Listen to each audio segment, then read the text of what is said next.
The noble Brutus hath told you Caesar was ambitious.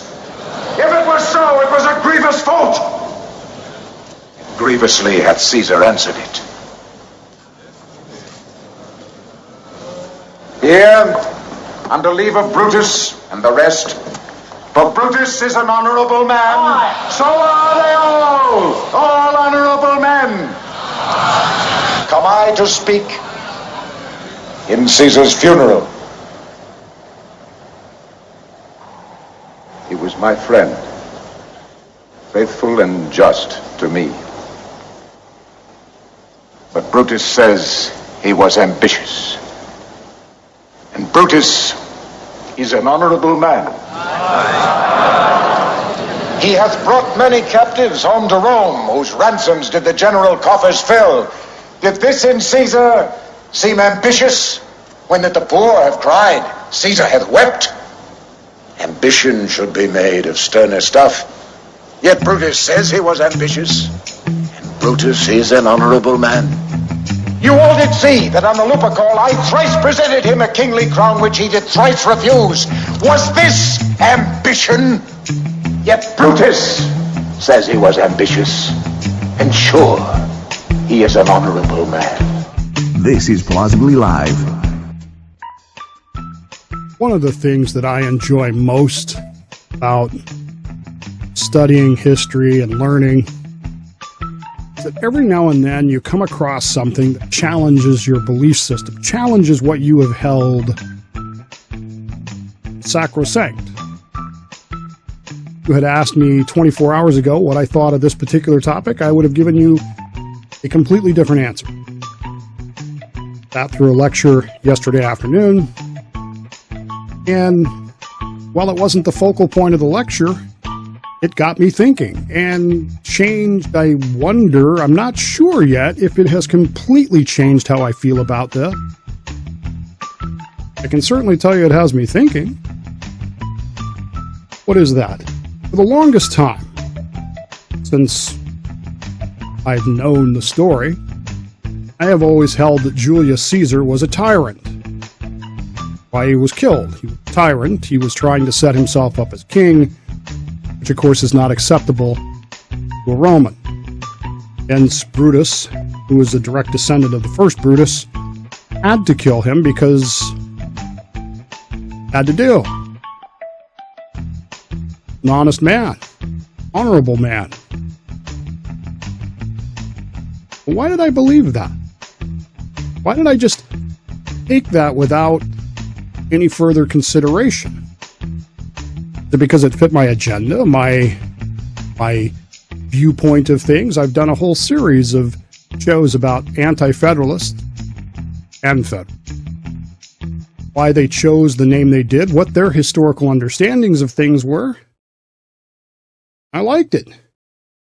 Sense to me. I am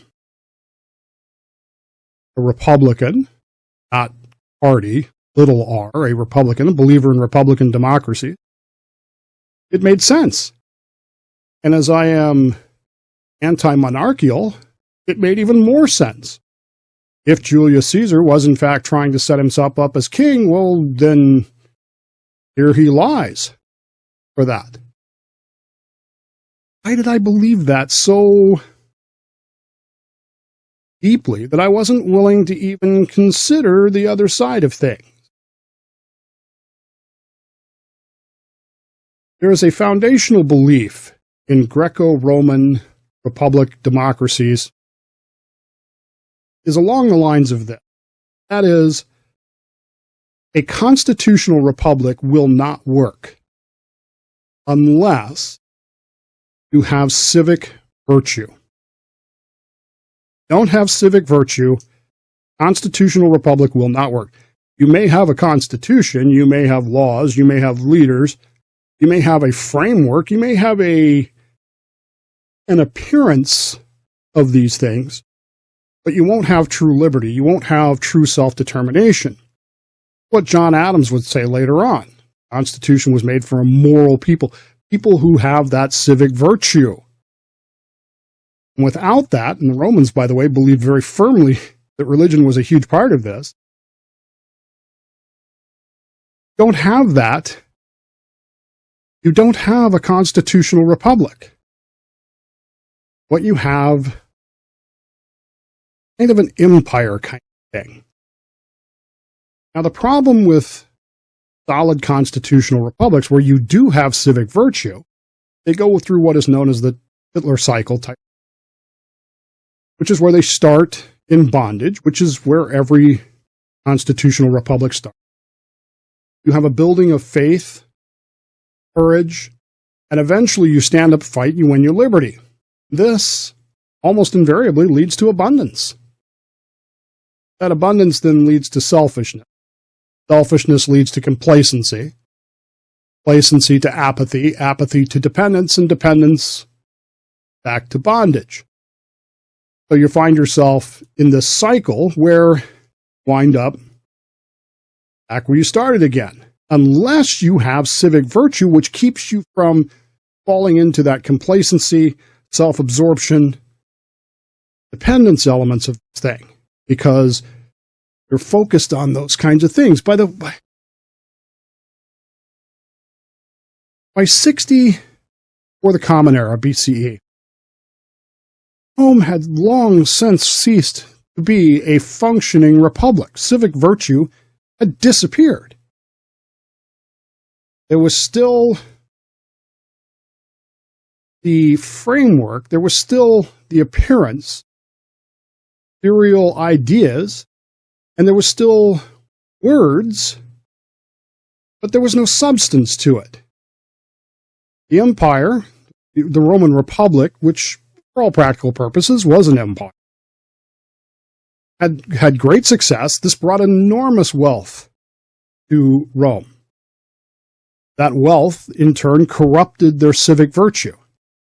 Ambition and greed replaced civic virtue of politicians as the primary characteristics of leaders.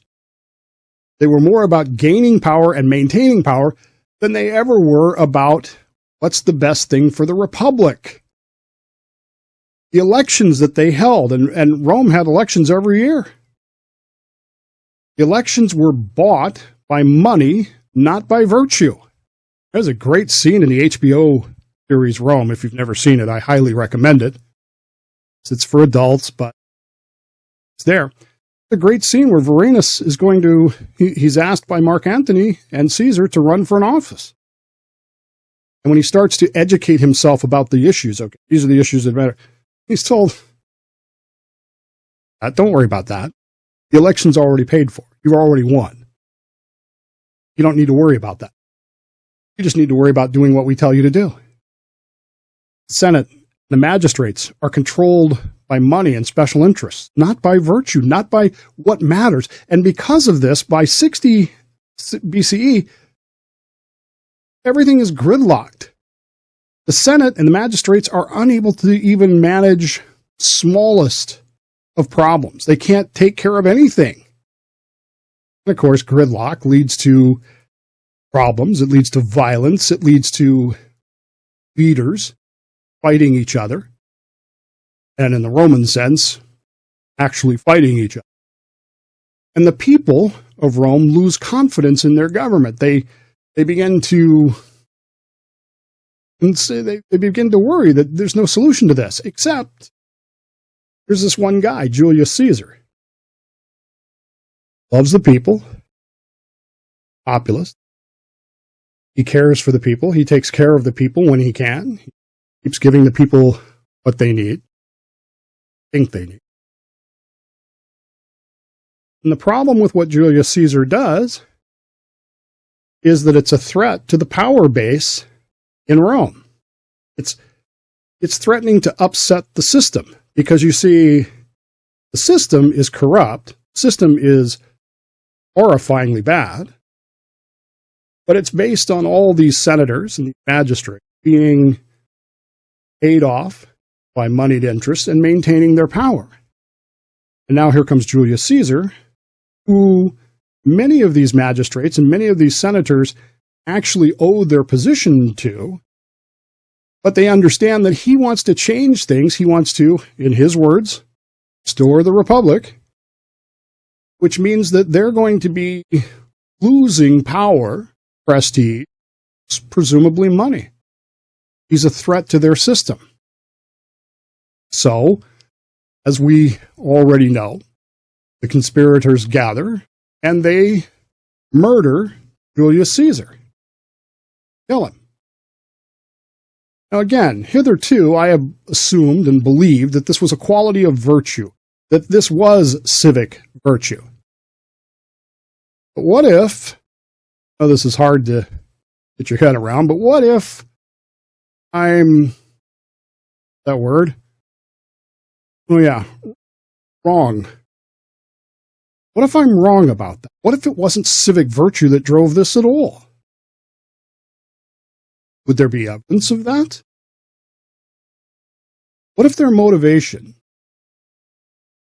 was to restore civic virtue? Republic. Okay. If that was their motivation, what evidence would there be that they were trying to actually do that? What evidence would there be that in the murder of Julius Caesar, the killing of Julius Caesar, they were going to restore these things? Is there any evidence of that? Based on what happens over the next few days, all you see are corrupted politicians. All they do to demonstrate their civic virtue is they run out into the streets with their bloody hands held high, and they yell, "Liberty! Liberty! We have restored the Republic!" Have any of the problems actually been solved? Have any of the problems actually been addressed? Has any legislation been put forth to solve anything? What if the conspirators who killed Julius Caesar were not, in fact, true Republicans? Again, little r, not party r. What if they were just mouthing phrases, slogans, that they didn't actually believe, or worse, understand? Which among them had ever actually fought for their liberty? Which of them had ever experienced that faith that led to courage, that led to liberty, that led to abundance, versus just being corrupt politicians who owed literally everything they had, in many cases, to Julius Caesar? If they were just putting on liberty caps, screaming liberty in the streets, without ever having done anything to earn that? What exactly were they trying to do? What if they were just power-hungry narcissists who saw a threat to their own power and decided to get rid of it? But beyond that, beyond getting rid of their opponent, what was the plan? They said they ran out into the streets proclaiming liberty, but what did they do? And here's the problem that they had, and this is pretty remarkable. They had a huge legal problem, you understand that. See, in Rome, it's legal to kill a tyrant, but you have to declare him a tyrant. And here's the thing. Anything the tyrant has done from a legislative point of view, any acts that he has carried out are null and void as soon as he's declared a tyrant.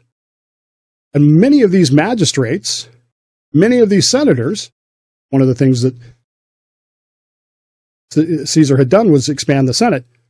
Many of them owed their positions to Caesar. So if Caesar is declared a tyrant, you're not a magistrate or a senator anymore. But legally, you're now powerless to act. So what exactly is your plan to restore the Republic? Exactly is your plan to move forward? Or the other side of the coin. If they can't declare him a tyrant, they have to admit that they murdered an innocent man, who, by the way, the people love. Ecclesiastes, read these words, there only that shall happen which has already happened. Only that occurs which has already occurred. There is nothing new under the sun. Jim Jordan, Senator Jim Jordan, called off a third vote for the House Speaker this week, which leaves me with some questions. Go back to the removal of Kevin McCarthy as Speaker. Did the act of removing the Speaker reflect civic virtues? If it did, what has been done in the ensuing weeks to restore that civic virtue amongst our leaders? What has been done to restore the Republic by those who took this act?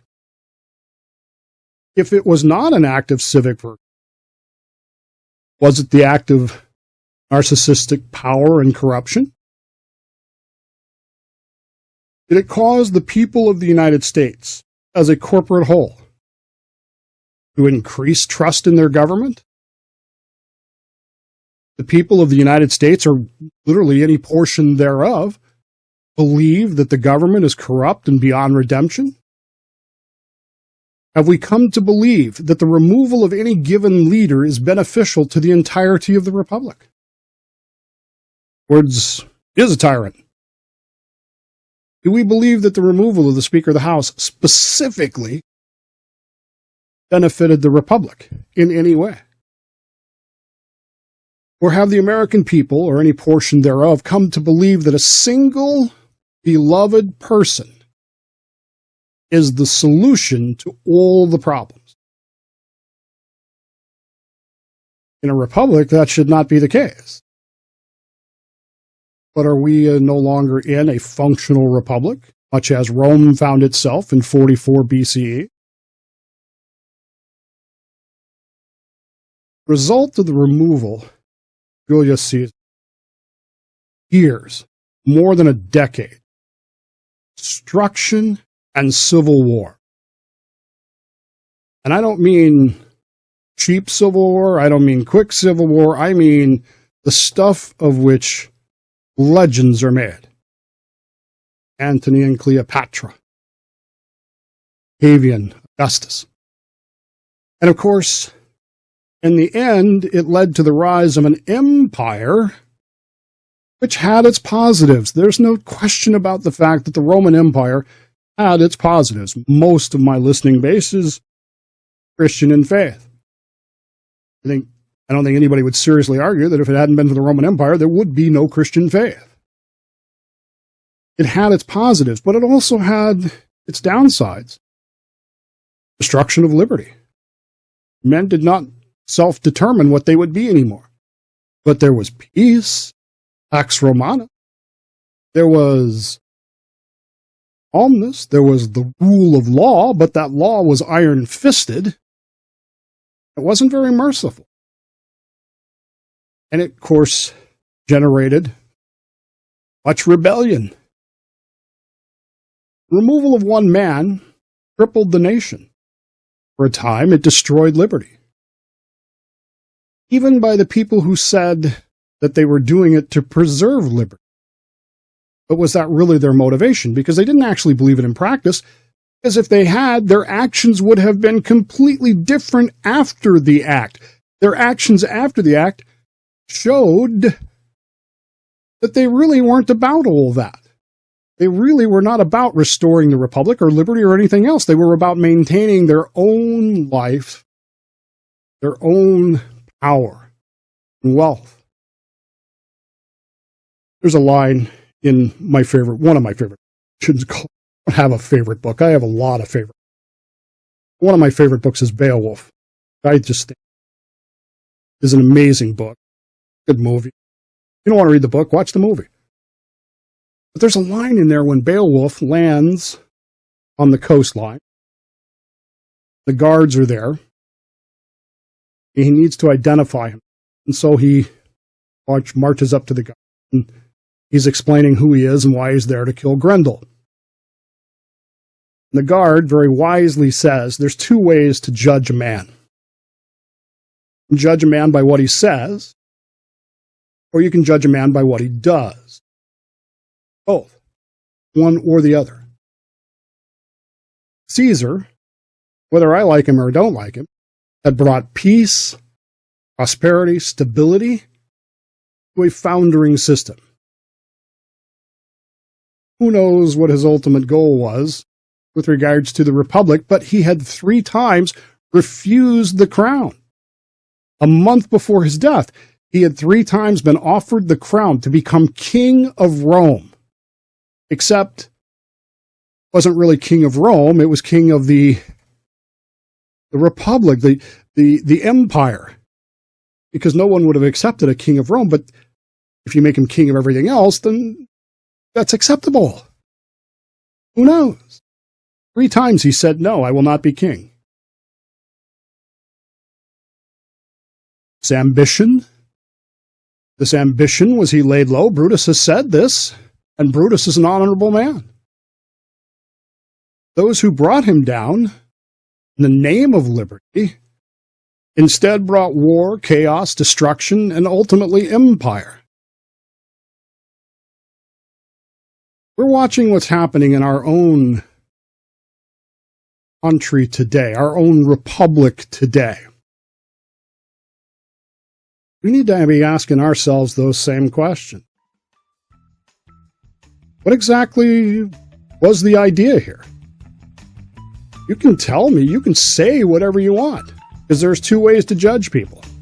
They say what they do. What have they done since the Speaker was ousted to restore the Republic, to restore civic virtue, to do what's best in the name of the American people whom they represent? And if the answer is anything other than establish civic virtue,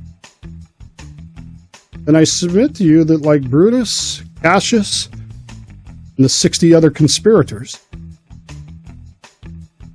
they aren't really doing what needs to be done. In fact, they're the ambitious tyrants.